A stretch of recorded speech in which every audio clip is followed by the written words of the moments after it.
అదే RTV app వార్తల్ని క్షణాల్లో చదివే అవకాశం ఉంటుంది. ఒక న్యూస్ పేపర్, ఒక టెలివిజన్ ఛానల్ మీ చేతుల్లో ఎప్పుడూ ఉంటాయి. ఆంధ్రప్రదేశ్ ఎన్నికలకు సంబంధించి వైఎస్ఆర్సీపీ అభ్యర్థులను తాజాగా ప్రకటించింది. పూర్తి అభ్యర్థుల జాబితాను కూడా ప్రకటించింది. అందులో ఏలూరు జిల్లాకు సంబంధించి ఏలూరు పార్లమెంటు అభ్యర్థిగా కారుమూరి సునీల్ని ఖరారు చేసింది. ప్రస్తుతం మనతో పాటు కారుమూరి సునీల్ ఆయనతో మాట్లాడదాం. సార్ చెప్పండి, మిమ్మల్ని ఆ వైఎస్ఆర్సీపీకి సంబంధించి ఏలూరు పార్లమెంట్ అభ్యర్థిగా ప్రకటించింది, ఎట్లా అనిపిస్తుంది? ముందుగా జగన్మోహన్ రెడ్డి గారికి కృతజ్ఞతలు తెలుపుకుంటున్నాను. ఎందుకంటే ఇది కేవలం జగన్మోహన్ రెడ్డి గారు తీసుకున్న ఈ నిర్ణయం వల్ల నేను ఈరోజు మీ అందరి ముందు మీ అభ్యర్థిగా ఈరోజు వైసీపీ అభ్యర్థిగా ఉన్నాను. జగన్మోహన్ రెడ్డి గారు తప్పకుండా గెలవబోతున్నారు. జగన్మోహన్ రెడ్డి గారు సంక్షేమ అభివృద్ధి పథకాల వల్ల ప్రజల్లోకి జగన్మోహన్ రెడ్డి గారు ఈ 5 ఏళ్లలో ఎంత చొచ్చుకుపోయారో చూస్తూనే ఉన్నాము. ఇవన్నీ నాకు ఉపయోగపడి తప్పకుండా నేను గెలవబోతున్నాను. రేపు గెలిచాక కూడా జగన్మోహన్ రెడ్డి గారికి పార్టీకి మంచి పేరు వచ్చే విధంగా నేను కష్టపడతాను.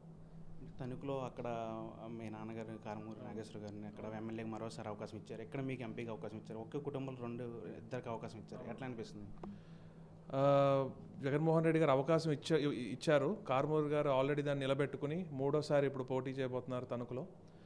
మళ్ళీ గతంలో దెందులూరు కూడా పోటీ చేసి స్వల్ప మెజార్టీతో ఓడిపోవడం జరిగింది. అయినా కూడా జగన్మోహన్ రెడ్డి గారు పెట్టుకున్న నమ్మకం కారుమూరి గారి మీద మళ్ళీ ఆయన మంత్రి గారు పదవి కూడా ఇచ్చి కారుమూరి నాగేశ్వరరావు గారు మరి ముందుకు తీసుకెళ్ళే జగన్మోహన్ రెడ్డి గారు తప్పకుండా తణుకు కూడా గట్టిగా కొట్టబోతున్నాం. ఇంకా నా మీదకి వచ్చేసరికి నాకు ఒక ఫస్ట్ టైమర్గా నాకు ఒక అవకాశం ఇచ్చారు. నేను ఈ అవకాశాన్ని సద్వినియోగం చేసుకుని నేను పార్టీకి ప్రజలకి ఉపయోగపడేలాగా పార్టీ కార్యకర్తలకు కూడా ఉపయోగపడి నన్ను ప్రూవ్ చేసుకుంటే నాకు భవిష్యత్తు ఉంటుంది. సో నేను తప్పకుండా జగన్మోహన్ రెడ్డి గారు నా మీద పెట్టిన ఈ బాధ్యతని నేను ఒక యజ్ఞంలా చేసి పార్టీకి జగన్మోహన్ రెడ్డి గారికి నేను కార్యకర్తలకి మంచి జరిగేలా నేను చూస్తాను. నిన్నటి వరకు ఇన్ఛార్జ్గా తిరిగారు ప్రజల్లో, నేటి నుంచి అభ్యర్థిగా వెళ్ళబోతున్నారు. ఎన్నికలకి ఎట్లా సన్నద్ధం అవుతుంది?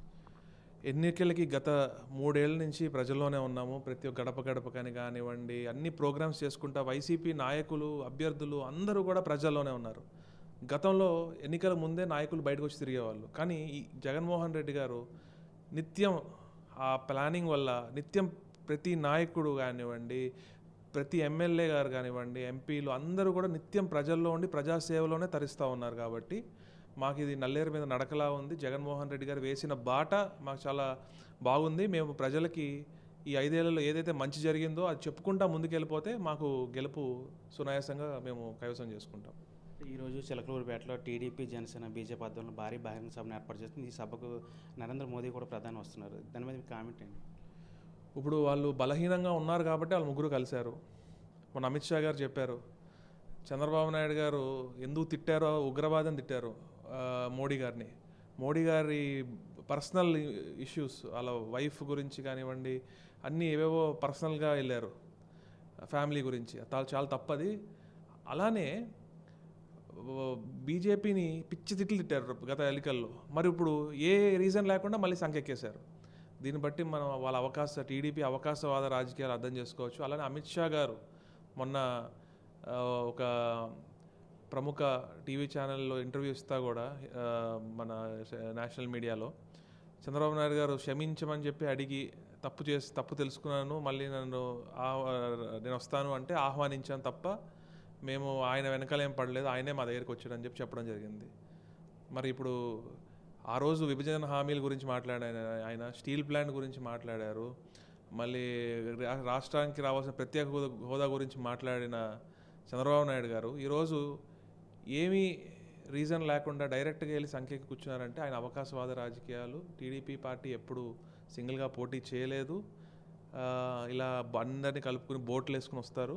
కానీ మేము మాత్రం సింగిల్గా మేము ఏదైతే చెప్పామో అది చేశాము. కాబట్టి వైఎస్ఆర్ కాంగ్రెస్ పార్టీ జగన్ గారి నాయకత్వంలో మేము ఏదైతే 5 ఏళ్ళు అభివృద్ధి సంక్షేమ పథకాలు ఉన్నాయో అవి చెప్పుకుంటూ మేము ముందుకెళ్ళి మేము ప్రజల్లో విజయం సాధిస్తాం.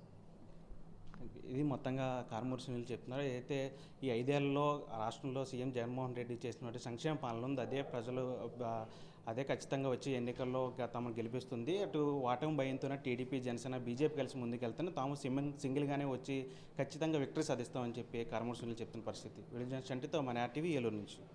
మరిన్ని వీడియోస్ కోసం ఛానల్ ని సబ్స్క్రైబ్ చేయండి. లేటెస్ట్ అప్డేట్స్ కోసం వాట్సాప్ ఛానల్ ని ఫాలో చేయండి. అండ్ లింక్ డిస్క్రిప్షన్ లో ఉంది.